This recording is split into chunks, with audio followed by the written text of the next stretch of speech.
Good Tuesday afternoon to you, 4 o'clock time for Sports for CLE. Thanks for joining us. Hope you're having a great day. Browns, with the game Monday night, have a Players' Day off today and tomorrow as well.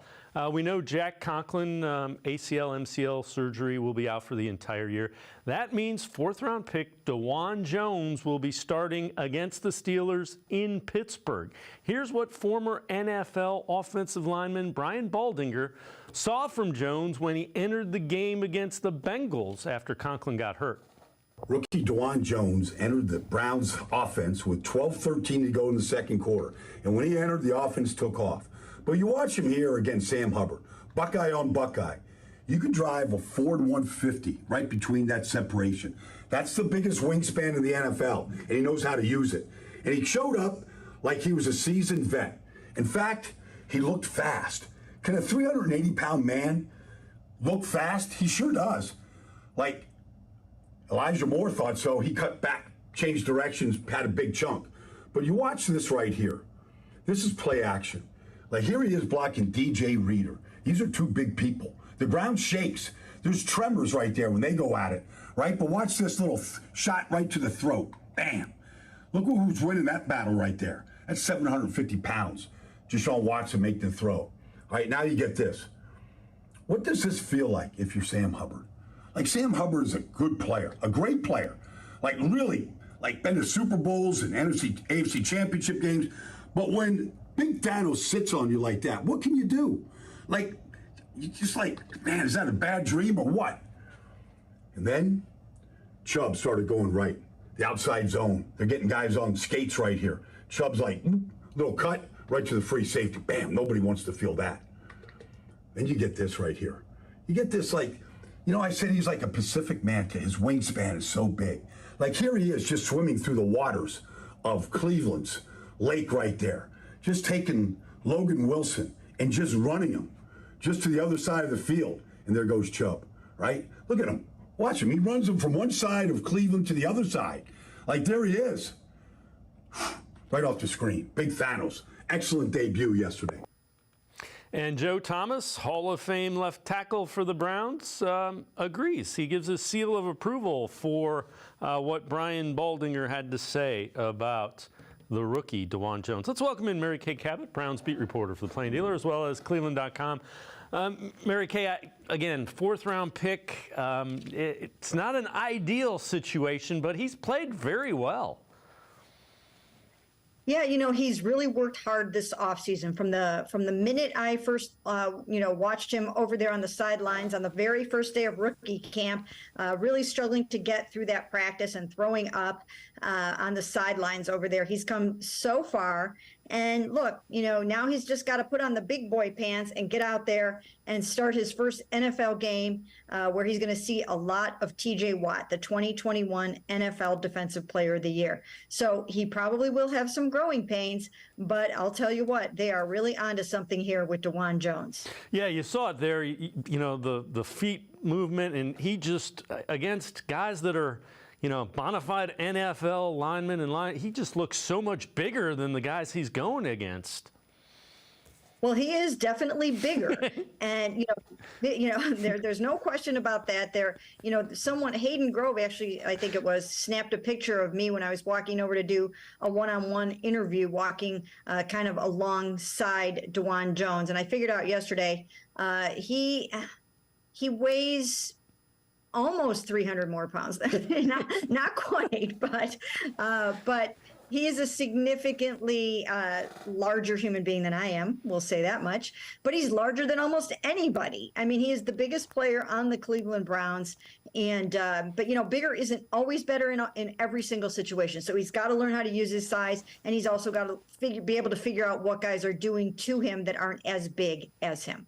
Now, a little bit ago, you tweeted out some of the moves that the Browns have made relative to the tackle position because Jack Conklin will be out for the year. Just tell us, you know, what they're doing with the tackle position. Well, first of all, they are elevating Michael Dunn from the practice squad to the active roster. So that's one move that they are making. And then the other move that they're making is they are signing veteran offensive tackle. I don't know how to pronounce his last name actually, but Ty Nysheki, let me at least try that, is going to be signed to the practice squad if he passes his physical. And that just gives them a little bit more depth at offensive tackle now with Jack Conklin on injured reserve for the season with the double knee injury. So the other thing that we know is the Steelers coming in kind of banged up. You tweeted this out. Earlier today, we found out that Deontay Johnson, the wide receiver, not going to be able to play. He's going to be sidelined a few weeks, hamstring injury that he had against 49ers. We also know Cam Hayward, defensive lineman, not going to be able to go. How big of an advantage are those two guys being missing for the Steelers? Well, I think they're huge. And let's just start with Cam Hayward. Not only is Cam Hayward going to miss this very important Monday Night Football game against the Cleveland Browns, but he is going to undergo groin surgery. He suffered this injury in their 37 loss to the 49ers. He's going to undergo surgery, and he's going to be out an extended period of time. Jerry Dulac, the great Jerry Dulac from the Pittsburgh Post-Gazette, been covering the Steelers forever. He reports that Cam is going to be out about 8 weeks, or is expected to be out up to 8 weeks.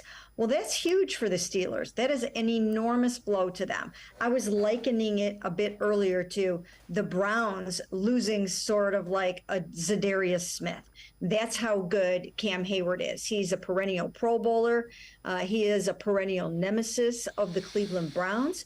He's had 11.5 sacks against the Browns. Last year, when they beat the Browns 28-14 in Pittsburgh, he sacked Deshaun Watson 2 times. He swatted down a pass. He made 8 tackles. He's just really good against the Cleveland Browns. So this is a big blow to the Steelers, not only for the Monday night game, but for about half of their season. All right, let's look at some of the PFF grades for the offensive side of football. The top graded Brown against the Bengals, not a real big surprise, Nick Chubb. And you see also up there Joel Bitonio, Jack Conklin having a good game before he got hurt. Amari Cooper. 6th, you see Deshaun Watson, 66.8. When you look at that, how much of the struggles that he had throwing the ball were weather-related? We also heard he had full body cramps. He didn't look as crisp as you would like him to look throwing the football. A lot of that weather-related and cramp-related, do you think?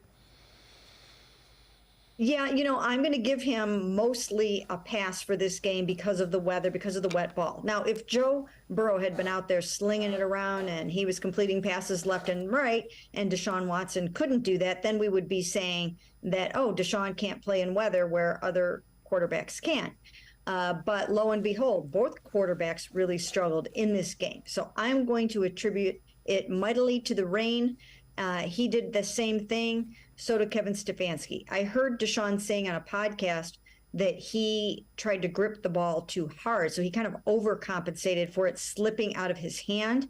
And that just didn't help matters much. He was bouncing it in front of guys. He was overthrowing guys or underthrowing guys. So, let's chalk this one up to the rain, and just know that he's going to try to make it right as rain as soon as he possibly can.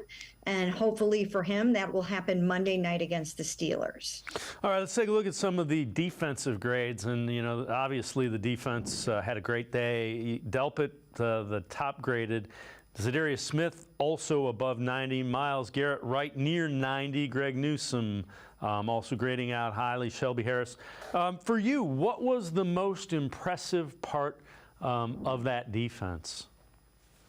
Just what we thought it was going to be, the defensive line and all the things that they did and all the moving around. Myles, stand up nose tackle right over the center. I mean, my goodness, that was incredible. Those guys kind of picking their spots about where they wanted to play. Z and Myles lining up together at one point. So all different kinds of things that they did with that front, and it obviously helped the guys on the back end. They all played well. And it was just a complete beatdown of Joe Burrow. And, who knows how much of a factor his calf was, how much of a factor the weather was for him. I don't think we're going to see a whole bunch of games from Joe Burrow like that going forward, but they sure did a number on him. Yep, they got the win week 1, which is the big thing. All right, before we go to break, let's head to the voicemail of Truth and Reason for the first time today. Hey, what's happening, Dave? It's Rex. I was checking out the game yesterday, and I can't get over the fact of how often our Browns players were in the backfield of Cincinnati just blowing them up. And it gave me the idea that this defense needs a nickname. So this defense should be called the Atomic Dog Defense. Tell me what you think about that. All right, peace. As always, appreciate all the voicemails. They're trying to come up with one. The players, they're gonna need one. I kind of joked when I heard that. I said we could call them the Elfin Magic defense as well, just based on the motivation. They'll get one. If they keep playing like that, there will be one that sticks. Well, I asked Z at the Greenbrier if they had come up with anything yet, and he said no, but we'll probably have something by the first game. Well, we still haven't heard anything, and in fact, Z hasn't even come to the podium during the week yet. He's talked a couple times after games, but we haven't really had a chance to ask him that question. And when I did ask him that at the Greenbrier, he said that the Dogs was kind of, yesterday, and they didn't want to really stick with the Dogs. I still think they should stick with the Dogs, especially if you're going to have those 2 devil dogs lined up there for the players to run out through. It's really part of the identity of the Cleveland Browns to be called the Dogs. And now this particular defense can live up to the Dogs of old. And I just think that's where they should go with it. It's already an established nickname, logo, merchandise. The fans love it. Why mess with it if it's not broken? Absolutely, and parking is always a good thing down at Cleveland Browns Stadium, without question. Mary Kay Cabot, Browns beat reporter for Plain Dealer, cleveland.com, and I are going to step aside, take a quick time out. Back to the voicemail of Truth and Reason. Sports for CLE. We'll be right back. Stay with us.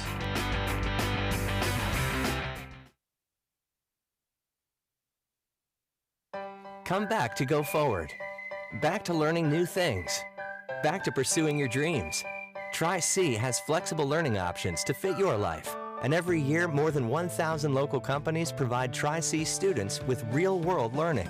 The right education can boost your lifetime earning power by hundreds of thousands of dollars. Start now with a college education you can afford. Tri-C, where futures begin.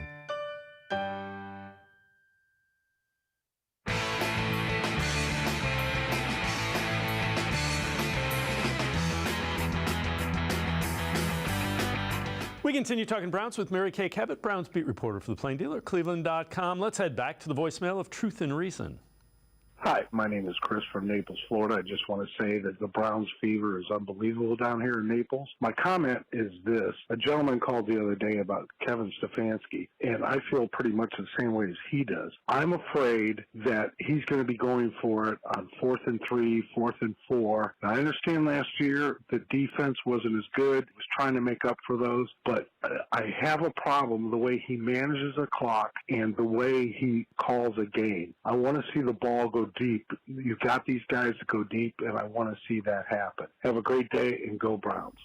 As always, appreciate all of the voicemails. Well, Kevin Stefanski was asked about 4th down and going forward in that game against the Bengals, and this was his answer to that.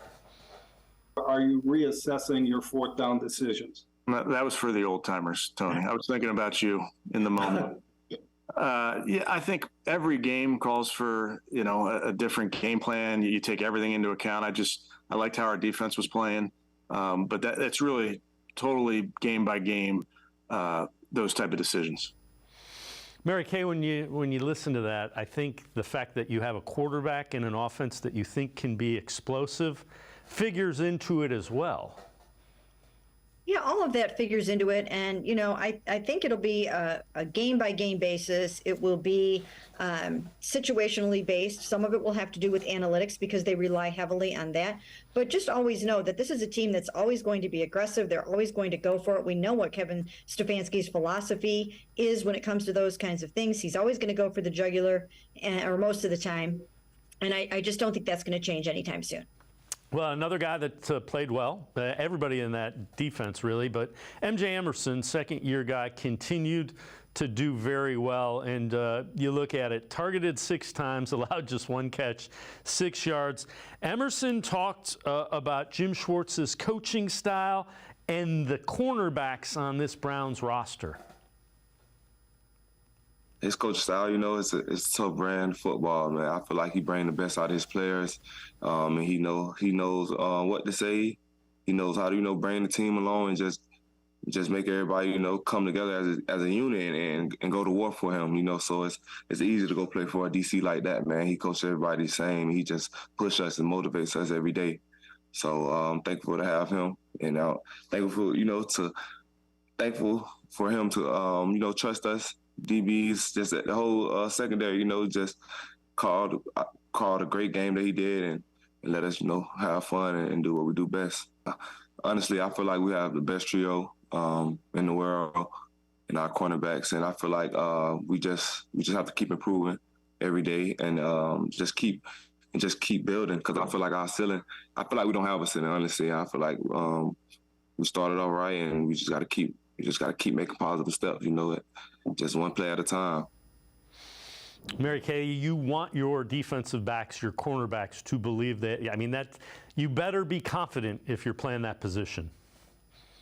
Oh, absolutely. And, he's probably not too far off. I thought all those guys played really, really well yesterday, and they're going to look good this year with that defensive front doing their thing up there. So it will be so much easier for those guys to get the interceptions, to get the pass breakups, to force some of those fumbles. So I think you're going to have some big seasons from guys in the back end. I wouldn't be surprised if 2 Pro Bowlers emerge from the defensive backfield.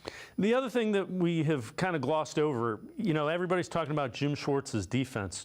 Look at the pieces that Andrew Berry identified and brought in to enable Jim Schwartz to play the defense that he wants to. Yeah, they gave Jim Schwartz a very warm welcome to Cleveland by giving him Za'Darius Smith and Obo Okoronkwo, Dalvin Tomlinson, Shelby Harris. He needed the horses to run this kind of defense. And I'm sure he made it very clear to them before he even took the job. Yeah, I'll come do this for you, but we have to restock this defense, particularly this defensive line. And they went out and they did that. They bought some really, really good players. They traded for some.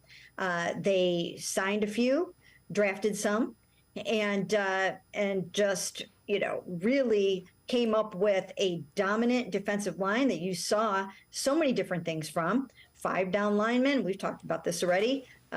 Just so many different looks up front. And I just think that it's going to be sustainable. I think that they can do this week in and week out. All right. Before we go to break, let's head back to the voicemail of Truth and Reason. Hey, Dave. Hi, guys.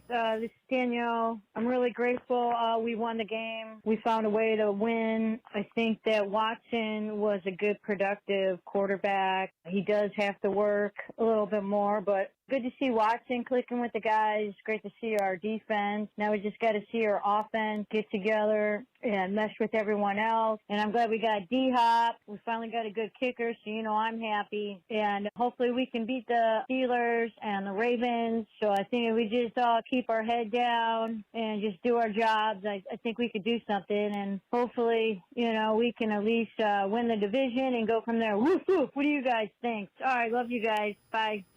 As always, appreciate all the voicemails. Mary Kay, when you talk about Watson, he still made 4 or 5 plays, especially on that drive before the half. And I said earlier, he didn't throw the ball as well. There were a couple of throws. He went over a cornerback in front of a safety and found a guy. The run, especially before the first half, he still made plays that a high-level quarterback makes. Yeah, he did what he had to do to win the football game. And that's what you want. It doesn't always have to be a certain formula. It doesn't always have to look beautiful in every aspect, but you do have to come up with a way to win the football game. And when he needed to go to his legs, he did that. He checked down out of a pass into a run on the touchdown, on the draw, and did a really nice job with that. And then on the 2-point conversion, he didn't go exactly the way that he was supposed to, but he made it work. And, they kind of, once again, we keep saying that they've given him the keys to the car and they're letting him take it out here on the open road and drive it how he sees fit. And he's doing a nice job with it. Again, he did not pass the ball well in some situations, and some of it was a little puzzling. If you didn't look out there and see it raining so hard, you would have wondered what the heck was going on.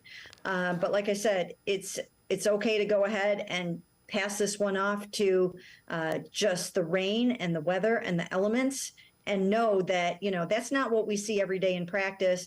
That's not what we saw in the preseason games, and I think it will get better. The other thing is they got the win against the Bengals. That's a team that's, you're gonna to get to the north, you're gonna have to go through the Cincinnati Bengals. And so now if you follow it up, think about this. If they follow it up Monday night, they're up 2 on the Steelers 2 weeks into the season. Yeah, I mean, they could be sitting pretty by the bye week right now. I mean, they actually could be in fantastic shape. We talked so much about these 3 AFC North games, and they can't get ahead of themselves, but we can. I mean, I think that they have a good chance of beating the Pittsburgh Steelers with no Cam Hayward, with no Deontay Johnson. It won't be easy because TJ Watt will try to wreck the game. He will try to exploit that matchup with DeJuan Jones. But if they don't let that happen, if they don't let TJ Watt take over that football game and wreck it for them, then I think they've got a really good chance, because I think Kenny Pickett is going to suffer some of the same fate that he did against the 49ers stout defense. I think the Browns are going to show some of the same looks. I think he was sacked 5 times by the 49ers. I wouldn't be surprised if it's 7, maybe even 8 by these Cleveland Browns. I think it's just going to be another one of those dominant defensive performances. Mary Kay Cabot and I are going to step aside, take one more time out. Other side of the break, we'll talk a little bit more about the matchups that are going to be important with the Steelers. Sports for CLE. We'll be right back. Stay with us.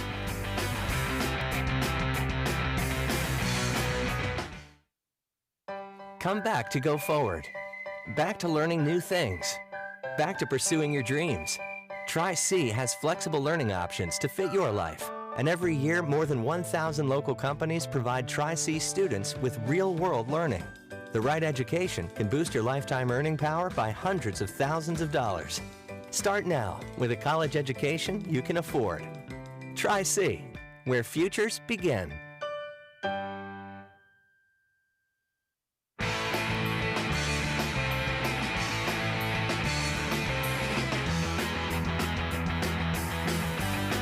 We continue talking Browns with Mary Kay Cabot, Browns beat reporter for the Plain Dealer and cleveland.com. Let's head back to the voicemail of Truth and Reason. Dave, as someone who has been a Browns fan for over 60-plus years, after the game yesterday, I smiled and thought this year the Browns have finally figured it out and did what needed to be done to make this a very successful season. They went out and got a veteran, proven defensive coach in Jim Swart, got the players needed for his system to work, and finally transferred that aggressive, contagious play on the field. We made the changes on special teams that needed to be made. Having a consistent place kicker and punter makes a huge difference. And finally, a running quarterback who, yes, needs to get in sync with his receivers better, but he showed yesterday he can be a leader and lead this team to a Super Bowl. A great defense will give him that time to figure it out. Also, getting quality backup players to replace injured players is huge. And finally, high praise to my favorite player, reliable Nick Chubb. Dave, I can't wait till next Monday to get here. As always, appreciate all the voicemails. Mary Kay, the other thing, some of the guys they brought in for special teams, Mike Ford, played really well. They showed up like you would want them to.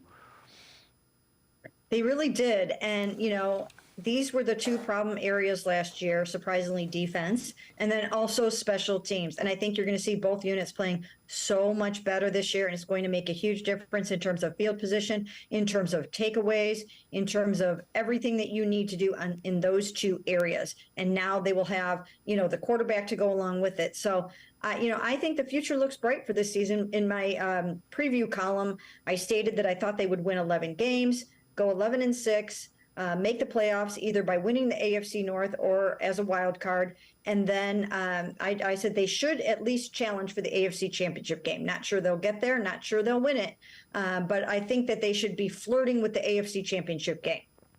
The other thing is, so the Browns won 24-3. They were -2 in the turnovers. Kevin Stefanski talked about that when he met with media yesterday.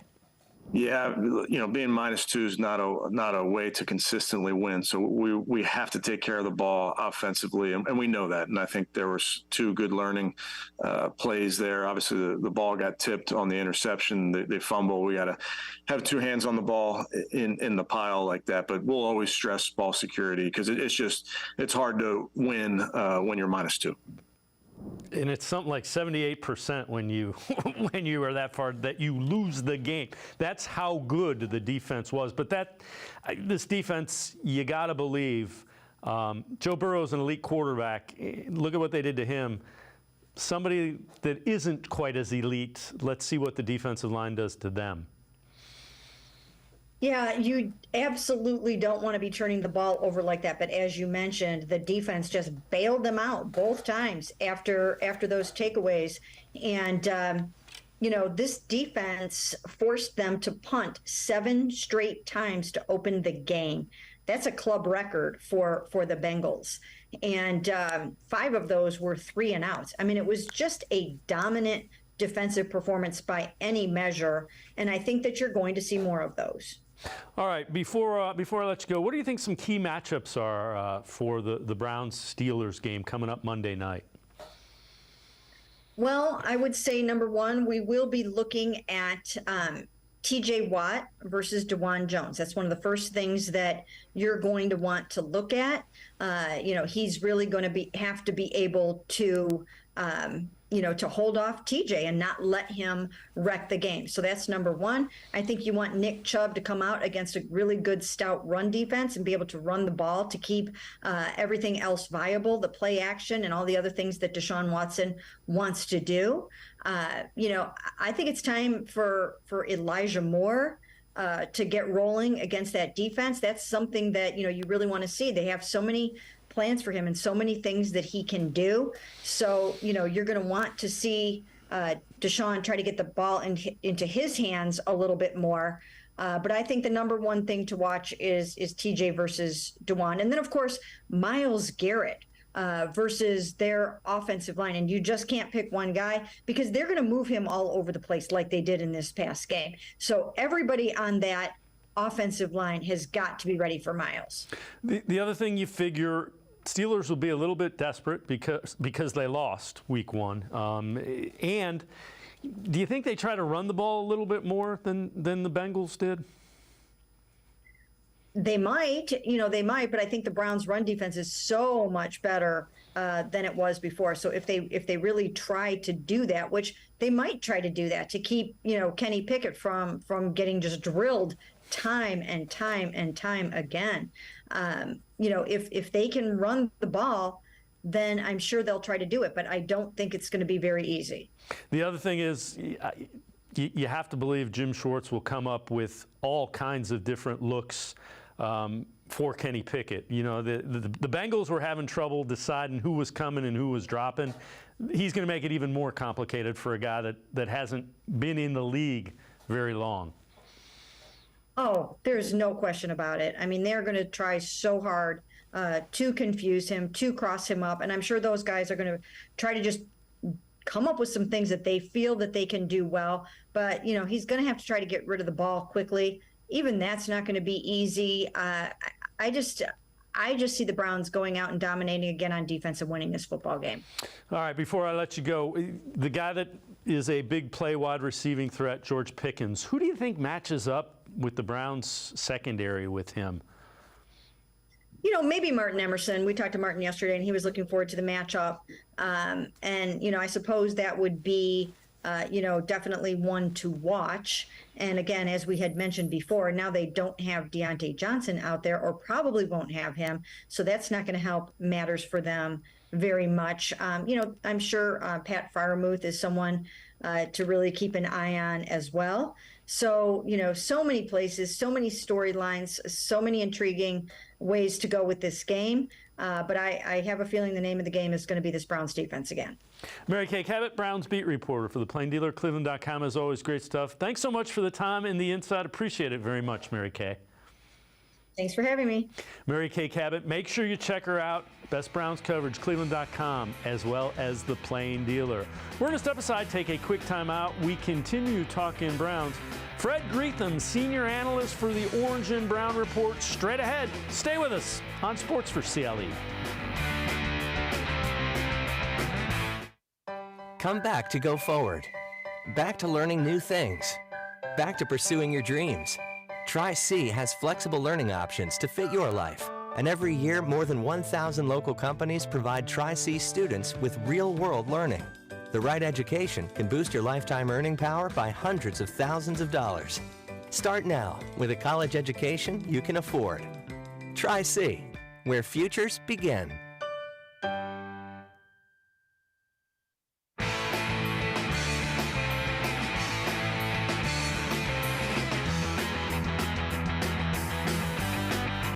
We continue talking Browns on Sports4CLE. This is from First Things First, former NFL head coach Eric Mangini on the struggles that Joe Burrow and the Bengals had against the Browns in that opener.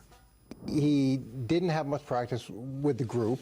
He's coming off an injury, and this is the first real live action, and they don't really know how the calf is going to respond, so I'm sure that plays into it as well. And then you've got a new defensive coordinator, a lot of different looks, and I'd say the other part of it is underestimating your opponent, and not just the Bengals, but the league is underestimating how good Cleveland is. I think they're better than people assume that they are, and when you start calling people L's, obviously you're not taking that opponent very seriously, and there's nothing worse in sports than underestimating an opponent.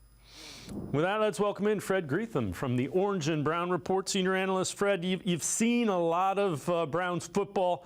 How impressed were you with that defense, and what was the most impressive thing? I was very impressed with it, and I felt that was a big advantage, Dave, coming out of in the first regular season. Of course, Jim Schwartz has won a Super Bowl as a defensive coordinator, so there's tape on him, but there was no tape on him coaching with the Browns and with Myles Garrett and Zadarius Smith and that. And I just think, he carried what we saw throughout the training camp and preseason into the regular season, that attacking aggressive mode. And the way they battered Joe Burrow and just did not give him time. I mean, if you would have told me that his longest completion with those three wide receivers was for 12 yards, I would have been asking what you've been drinking, because we've seen what Joe Burrow's done, in the past. But it was a suffocating, smothering defense all the way around. Sure, the weather conditions, were there, and it affected both offenses, affected both quarterbacks. But I think there's no question, this defense, can really carry the Browns this year. And the longer they stay under the radar, the better it is for them, in my opinion. Who's a under the radar guy on the defense that you kind of think showed up and played really well? I mean, Myles Garrett, you expected that, but who's somebody you thought, really played well against the Bengals?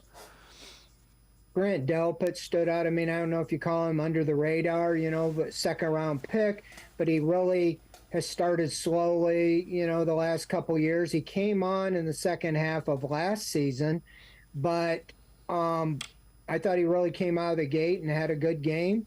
He was flying around. I think a lot of these guys, especially the younger guys, it takes them a little time, and then they get it.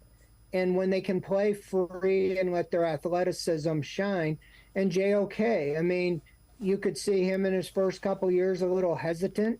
And I think the good thing that Jim Schwartz provides for these younger guys is freeing them up to not be thinking about what they're supposed to be doing and just react and go get the ball and go get the ball carrier. And you saw that from Delpit, and you saw that from Jeremiah Wusa-Koromoa. And, I think that bodes well, as if those guys can continue to, be playmakers. I mean, you did that without Juan Thornhill, who you brought in to be the back-end playmaker, in your secondary from the Chiefs, and he didn't play. So I think it was mostly on defense there. I think that, and then on offense, DeJuan Jones. I mean, I've seen him in training camp, but this was the regular season. He was going up against Trey Hendrickson at times, and I thought he really played well. Nobody mentioned his name, no false starts or giving up sacks and things like that. So, I think he was a little. It's hard to be under the radar when you're 6'8", 374, but he was. The other thing that comes to mind is Jim Schwartz kind of found a couple of matchups that he liked to exploit against the Bengals. He's going to do the same thing against the Steelers. It won't be the same game plan, but he will find some things that he thinks will work, and he'll go to them. Yeah, I mean, and you get the word that they got a couple guys banged up, and Deontay Johnson on offense, and Freiermuth's got a little bit of an injury, the tight end, I think one of their tackles. And so who knows? But I know their offensive line is kind of young and inexperienced, and the 49ers kind of took it to them. I believe I'm not saying the Browns defense is the 49ers, but I think their front is pretty strong with Zadarius Smith, Myles Garrett, Obo Okoronkwo, and then you throw in Dalvin Tomlinson, Shelby Harris that can help stop the run. And he's going to bring them again. You got a different quarterback. I know Joe Burrow, is coming off injury, but he's seen some defenses. Pickett is just in the second game of his second year. I don't think he's seen everything, and I think he's going to see a lot of guys going after him this week, and I like the matchup for the Browns. I think if they can, the only thing to really slow down the pass rush is the running game. Najee Harris is a great back, but I thought Joe Mixon was pretty good, and the Browns, they held him to under 60 yards and overall 75 yards, rushing.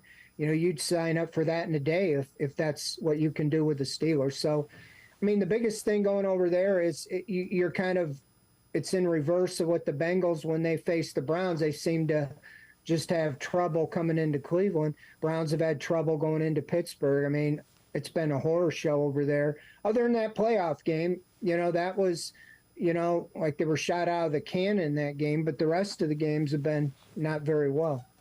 All right, before we go to break, let's head to the voicemail of Truth and Reason. I just wanted to say, over the last 2 years, the defense has gotten better at the tail end of the season, and they started to put together the dots. And if they do that this year, given their performance on Sunday, I think it's going to be pretty exceptional what this defense can accomplish. Thanks for taking my call. Love the show. As always, appreciate all the voicemails. Fred, think about it. This is the starting point, was that performance. Jim Schwartz is a guy that will figure out how to maximize the guys that he has. I said, on your show, and I've written about it, I think the biggest move the Browns made this offseason, they made some good ones, was getting Jim Schwartz as defensive coordinator. No disrespect to Joe Woods. I like him a lot. But just look at Sunday. Last year when they played the Bengals, the two, T. Higgins and Tyler Boyd went down the first quarter. They only had Jamar Chase, and yet Chase had 15 catches. They were playing 10, 15 yards off the ball and letting Burrow throw it to him. These guys are playing press coverage, and Chase had to work to get 5 catches and 39 yards. And his longest play, I think, was 12 yards. So when you look at that, Jim Schwartz believes in Martin Emerson and Denzel Ward and Greg Newsome and putting them on them and then sending those pass rushers at them. And I just think that it's a different scheme. It's a different mindset. And what I point out, usually when you're negative in the turnover ratio, which the Browns were, NFL teams lose 70% of the time. The Browns were -2. They didn't take the ball away at all, lost it twice, and yet won 24-3. So we've seen an aggressive attacking defense that usually creates turnovers. They didn't get that the other day and still won by 21 points. Fred Greetham, senior analyst for the Orange and Brown Report. Now I'm going to step aside, take a quick timeout. Other side of the break, we head back to the voicemail of Truth and Reason. We'll talk a little bit about the offense, Sports for CLE. We'll be right back. Stay with us.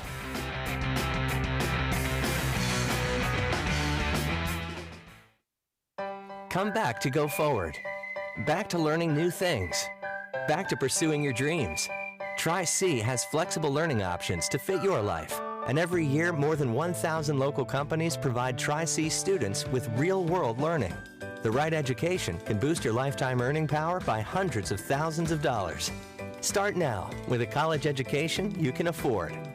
Tri-C, where futures begin.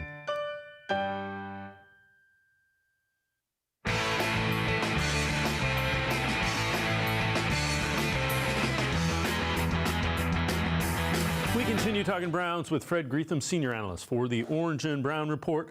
Let's head back to the voicemail of Truth and Reason.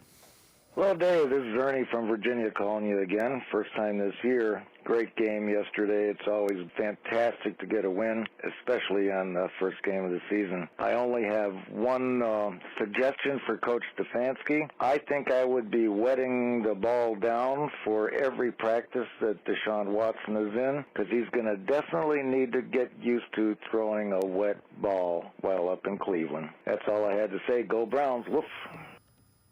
As always, appreciate all the voicemails.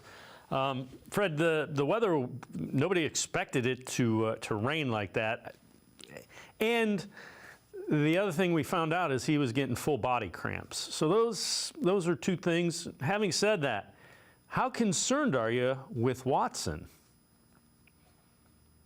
Well, you know, I've been on some shows, you know, and talking about that, and that's the thing that is, you know, has been brought up, is that Watson, you know, you don't pay a guy that kind of money to play like that.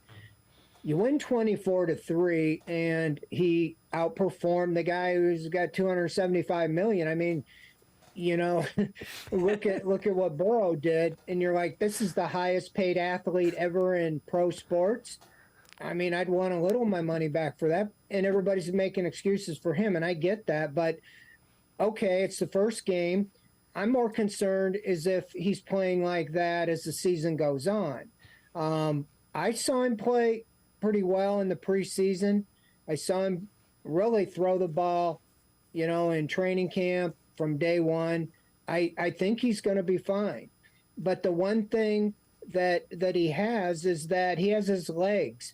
And the other day, when he wasn't doing that great throwing the ball, he was running the ball. Those 45 yards, including that touchdown, were just something that we haven't seen with the Browns in the past. It's an element that defenses really can't plan for. They could have everybody smothered, but he takes off and gets a first down, and they get, you know, they get chains and start again first down. So I look at him, and I wrote about this in my 3-part keys to getting the Browns to playoffs, is that he does not have to play at an elite level for the Browns to make the playoffs. He has to play at an elite level in the postseason to get to the Super Bowl or to go deep into the playoffs. But if he can just figure it out as the season goes on. I looked at his statistics from 18 to 20. His rookie year, he blew out his ACL, but from 18 to 20, the 3 years he played, he made the Pro Bowl. He threw over 4,000 yards in 2 of those 3 years, and his worst year in touchdowns was 26 touchdowns. That was Baker Mayfield's year. His best year in the NFL was the year the Browns went to the playoffs in 2020. He had 26 touchdowns. So if he can just play like Baker Mayfield did as a baseline, I think the Browns can make the playoffs. They've shown that. But I think he's going to be much more than that because he has the element of being able to use his legs. So I'm not worried about that. I think that he's going to be fine. You know, I'll take him at his word. The elements in the wet ball, as the caller said, and Stefanski said that, you know, hey, I think he was amped up a little bit. I'm not going to make excuses. He didn't play very well, but I think he will get better. Yeah, and to your point, especially the touchdown run before the first half. That's a huge series when they put the touchdown on the board late in that first half. Let me ask you this. How impressed were you that the Browns seemed to switch their thinking with the elements and went to a more of a ground game? I think that kind of shows growth with the head coach and play calling.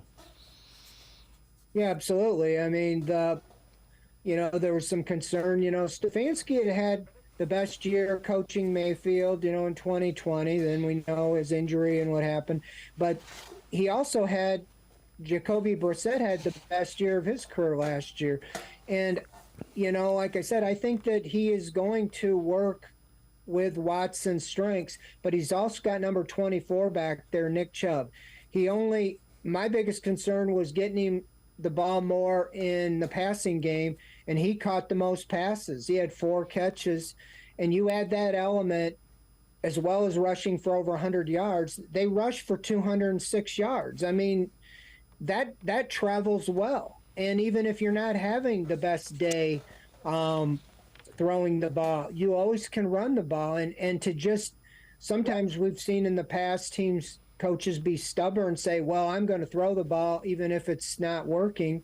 And they went to the bread and butter, Nick Chubb behind that line, and rushed for over a couple hundred yards. That's the recipe they want, is to get ahead and feed Chubb or Ford the ball and salt the game away and let the defense, slow them down. And so I just think that, is a subtle thing that you bring up, is that Kevin Stefanski and the coaches kind of adjusted their thinking with the weather, and they went back to the ground game. And I think even if the weather wouldn't have been bad and Watson was just having a rough game, to know that you got a running game like that and that offensive line, I think that's a security blanket, and to use your weapons, to the best of their abilities. And to your point, getting the ball to Nick Chubb in the passing game, it's like running against 3 people in the box instead of 8. Think of it that way as a fan. You get him the ball and there's only 2 or 3 guys in the area, I like Nick Chubb's chances.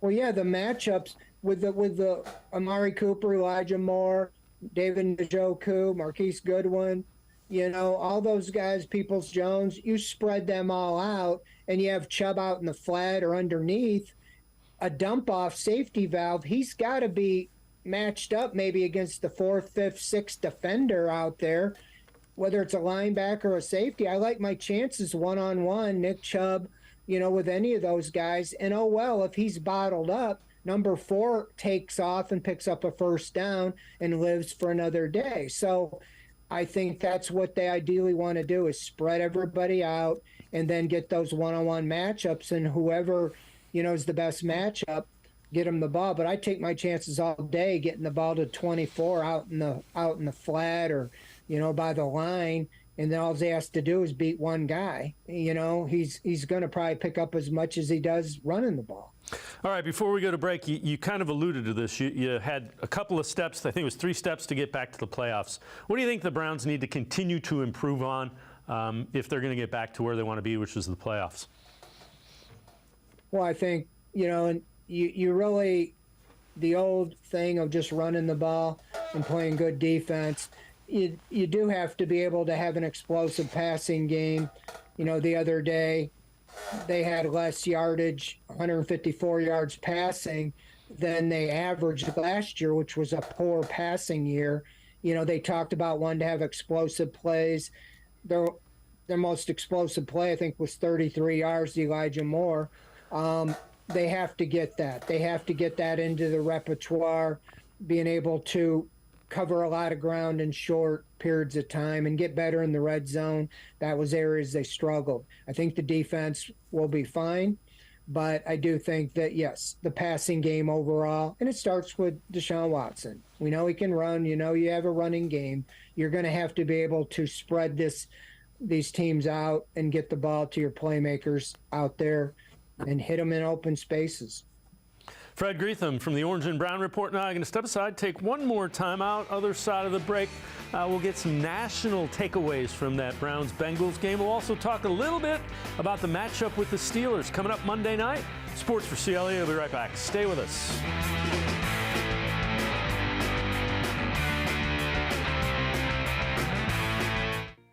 The Ohio Lottery Partners in Education program recognizes role model students and teachers from across Ohio. Nominations can now be done completely online. To nominate a deserving teacher or student, go to ohiolottery.com. In the About section, find Partners in Education. There you will find links to the nomination forms. Students kindergarten through 12th grade can be academic all-stars.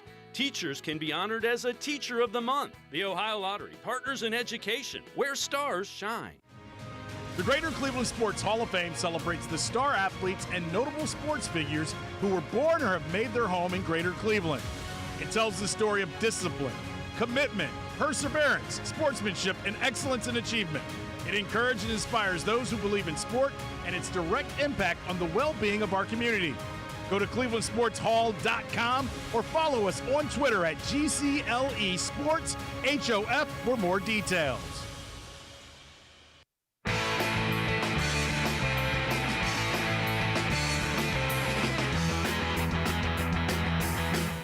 We continue talking Browns with Fred Greetham, senior analyst from the Orange and Brown Report. Chris Sims, former NFL quarterback, from his Unbuttoned show, talked about his takeaways from that Browns-Bengals matchup.